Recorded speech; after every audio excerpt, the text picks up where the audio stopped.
Welcome back to Questions Live with me, Mohammed Shafiq, exclusively here on British Muslim TV. We're broadcasting on Sky Channel 752. We're on social media, on Facebook, on Twitter, on YouTube, British Muslim TV. Wherever you are watching this around the world, a very warm welcome. Now, the death of George Floyd shocked the United States.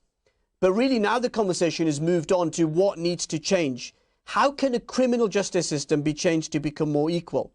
And what do you make of President Donald Trump and his Republican administration have tried to make the Black Lives Matter movement as extremists? We'll be looking into this. Now let's go to Washington, D.C.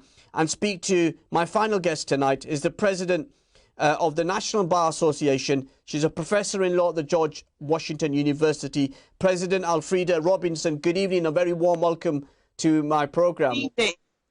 Thank you for the very kind invitation, and I'm looking forward to our conversation. Well, we were just talking whilst we were during that break about how you're coping during the pandemic. Somebody who's very active, you travel around the country, United States, delivering speeches and many different states. How have you coped being at home?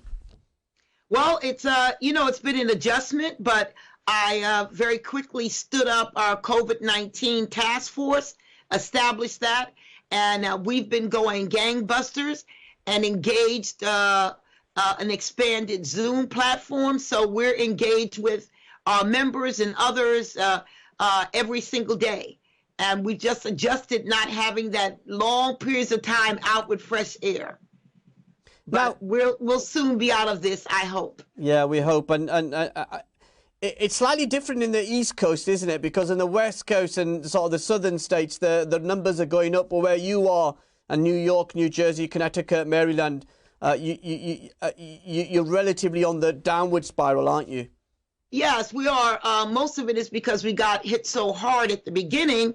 And so we just sheltered in place. We social distanced. We wore masks and gloves and did all the hand washing so that we don't have the temptation of the beaches. And so we were able just to really follow orders, and it did flatten the curve.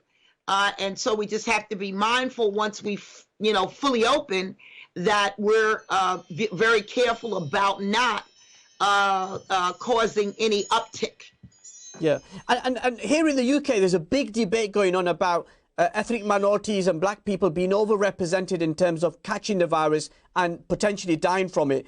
Very much similar figures in the United States, African Americans, the Hispanic community.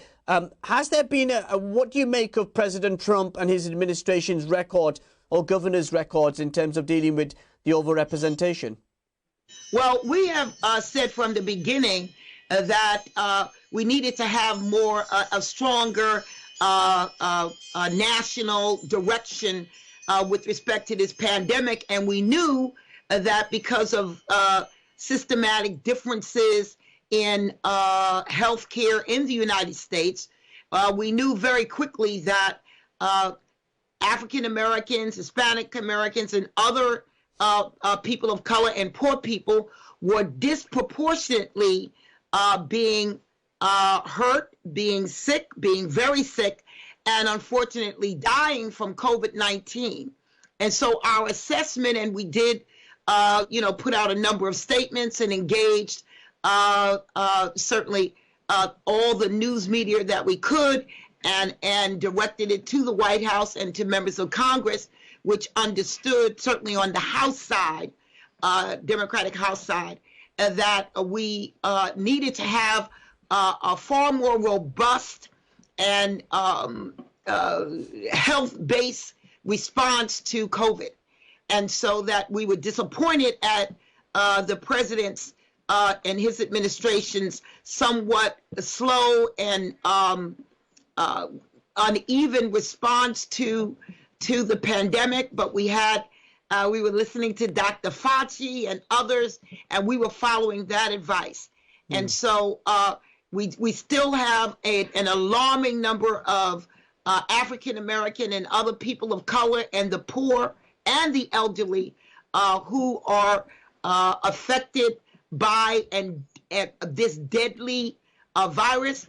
And so we're still pushing for very targeted help for them in terms of standing up temporary clinics, expanding healthcare benefits, so that we hope that we can continue to push that forward and break the back of this pandemic. Yeah, well, President Robinson is our guest from Washington, D.C., talking about Black Lives Matter and everything to do with what's going on in the United States. So if you want to put a question to her, you want to share your comments, 01924 231 you can get in touch with us at British Muslim TV and social media.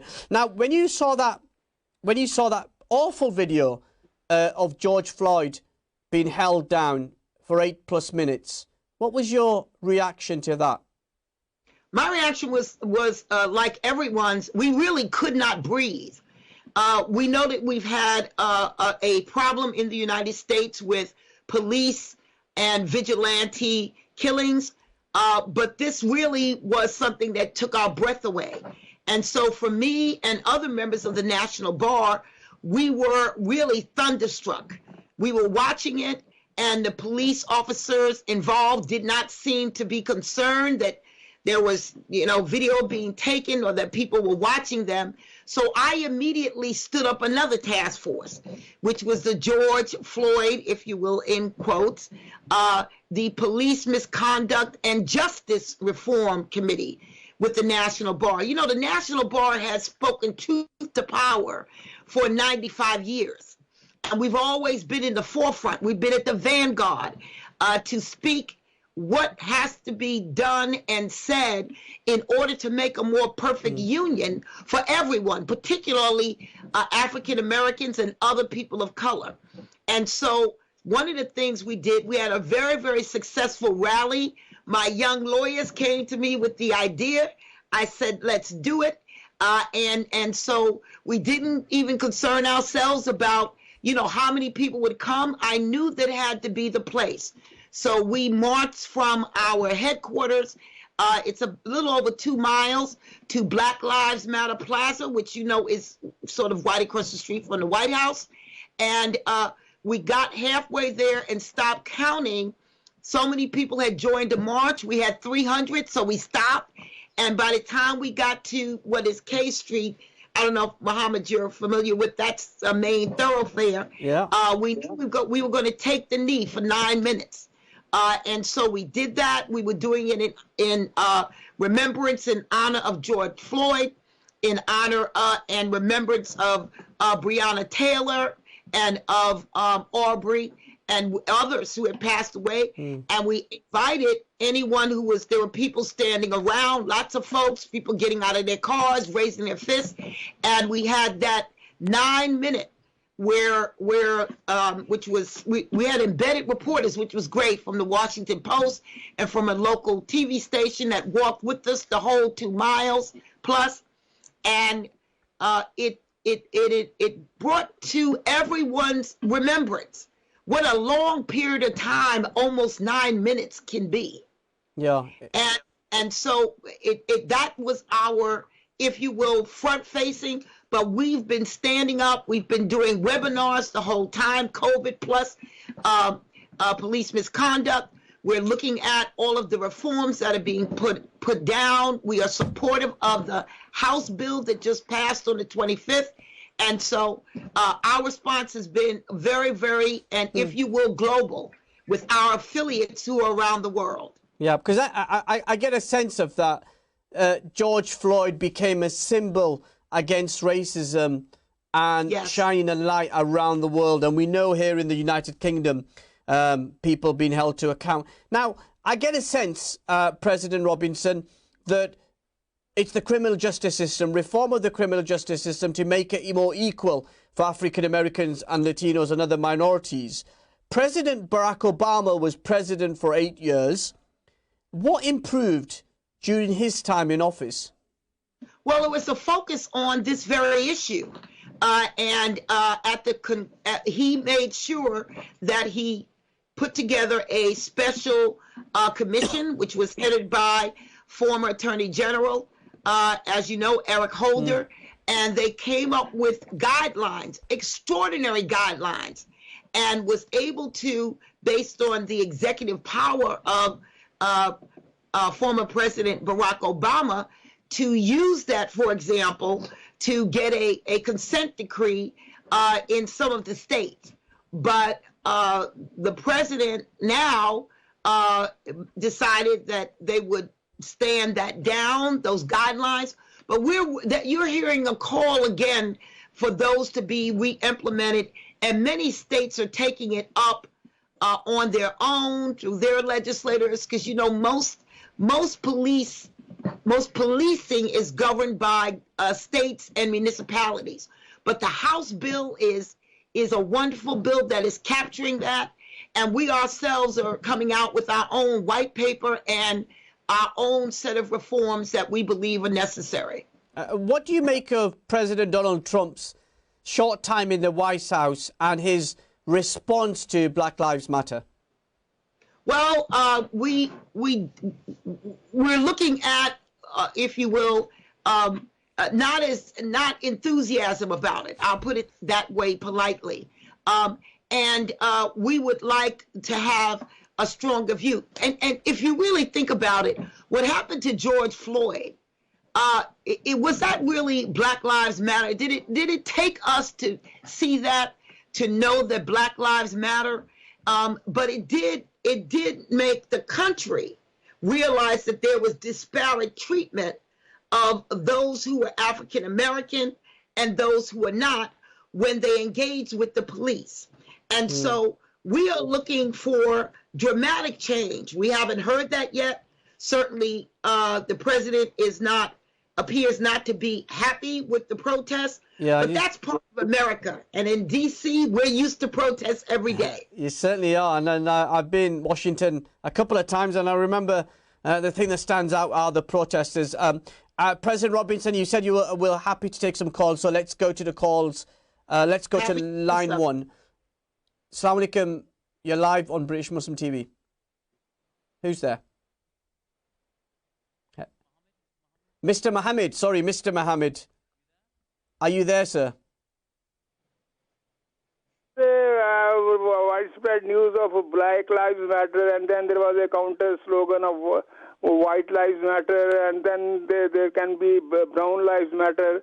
So I think the general slogan should cover all humanity. All humanity should be all lives matter, whether they're black, brown, white. Well, that's a really good question. Thank you so much. I'm conscious because we've got loads of people waiting, trying to get as much as we can, but really want to focus on you, President Robinson. That criticism, Mike Pence, the Vice President, and Republican senators and members of Congress have been shouting out all lives matter. Why is that term offensive to people in the Black Lives Movement or people of colour? Because the Black Lives Matter is that term. We don't want to exclude anyone. All lives matter, and in our view, constitutionally, all lives matter. The issue is that there is clear evidence over decades and decades and decades that there is a disproportionate, violent policing against African Americans, Black Americans, Hispanic Americans. We know that. And can I just give you the latest coming out of the White House in the last few minutes? President Trump has called Black Lives Matter a symbol of hate. He's just said that, and Press Secretary Kayleigh McEnany is about to hold an impromptu press conference. But what's your reaction to this is from CNN is reporting in the last few moments of the White House press secretary is giving a press conference as we speak, and the direct quote is President Donald Trump has said Black Lives Matter is a symbol of hate. What's your reaction? Black Lives Matter is not, underscored, a symbol of hate. There, you can tell by those who are in the rallies. It's not all Black folks. It's all Americans. And in some places, you have a majority of the protesters are not African American. It is to say that there is something in this country, that there is a division based on race. And whatever people try to say about it, historically, it has not changed. That African Americans are treated differently across the board but certainly when they engage with the police. Yeah. I mean, how does that make you feel that you're fighting for your rights, you're fighting against injustice and discrimination and racism, and the occupant of the White House is coming out by saying you and everything that you represent, President Robinson, is a symbol of hate? I am proud to be the president of the National Bar, and we have always fought for what was right. Our members include Ben Crump. It included Thurgood Marshall. It included Fred Gray. Fred Gray is still with us, who represented Dr. King, represented Mrs. Rosa Parks. We represent all Americans, all values. It doesn't, I don't feel bad. I'm proud to be the voice of the National Bar Association, because it is important that Black lawyers stand up and speak for everyone. Okay, well, let me give you more news on that, what Donald Trump has been saying. He's saying, and this is the direct quote in the Washington Post, he's saying, painting Black Lives Matter on New York's Fifth Avenue would be a symbol of hate. So make what you can. I grew up in Brooklyn, New York.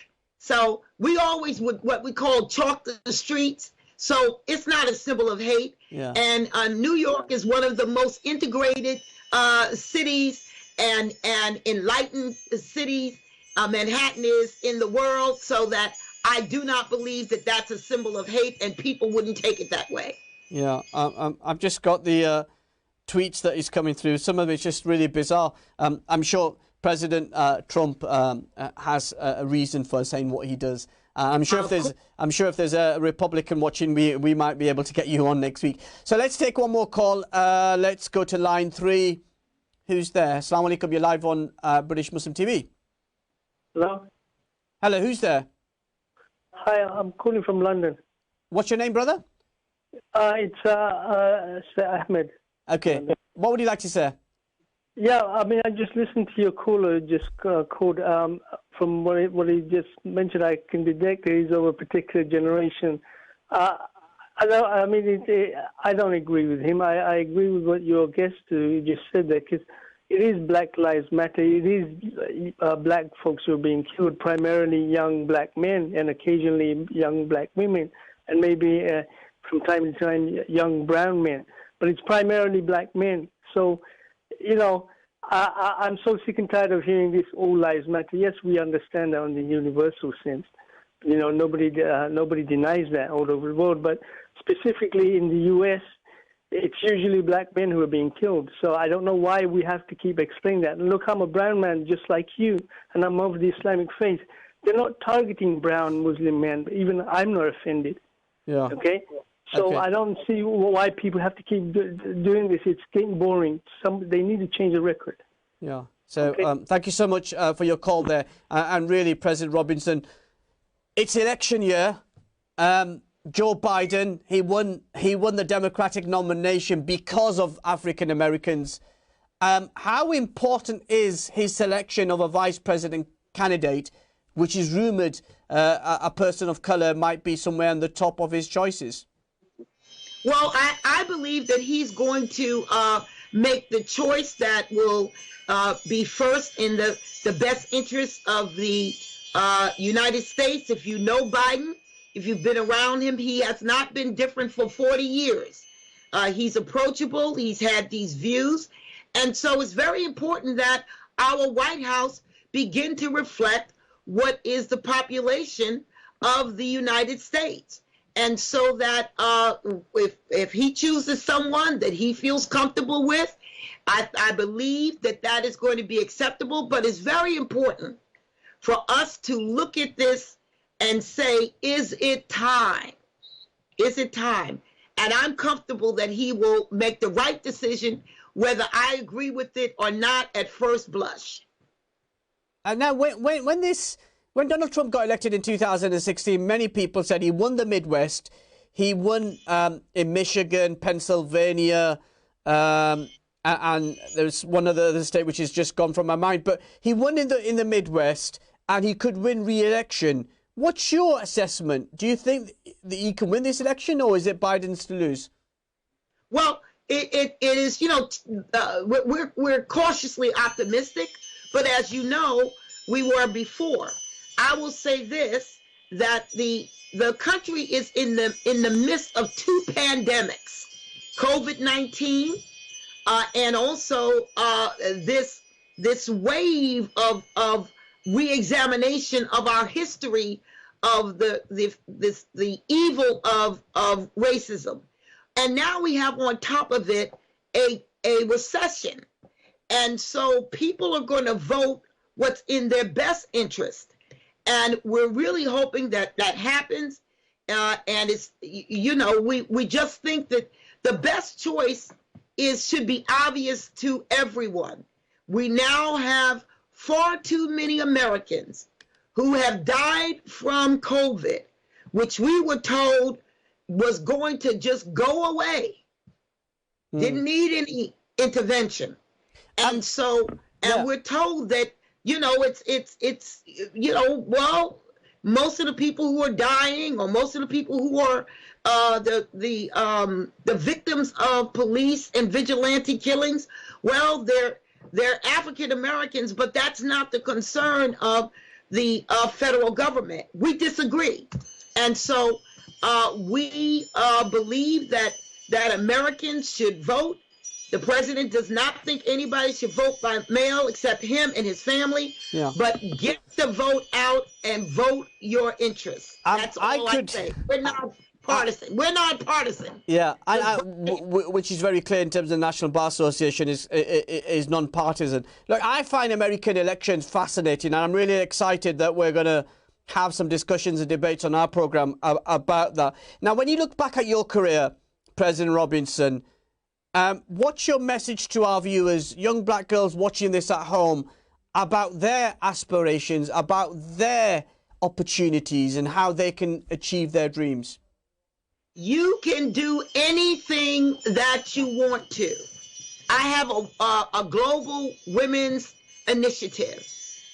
We have to help our young women and girls to see that there's no ceiling, and that there are these problems with equity, big problems, but we're going to knock those out. We're going to do away with those. And with them, I just know, if a Brooklyn girl out of Williamsburg can, when they, you know, it was called the ghetto at that time, can end up where I am and have 3 earned degrees, 2 from the University of Chicago. It is possible for anything to happen. And I'm not the only one. And anybody, I spoke to 2,000 students who attend HBCUs and other schools. And I did that in September. I told them that there is no limit. Yeah, so there is no limit. I encourage them. I encourage them. Well, thank you so much for being my guest, Alfreda Robinson. God bless you. Keep you safe. And thank you so much for joining us. President of the National Bar Association, Alfreda Robinson. As we finish tonight, we've got that breaking news. President Trump is describing Black Lives Matter as a symbol of hate. And it shows you the pressure that there is, not just in the United States, but around the world, about the real struggle now in terms of the direction America chooses to go. And as President Robinson saying, you know, that Black Lives Matter is a symbol of opportunity and resistance for change in the United States. And we know that the murder of George Floyd has transformed countries around the world, particularly in the UK.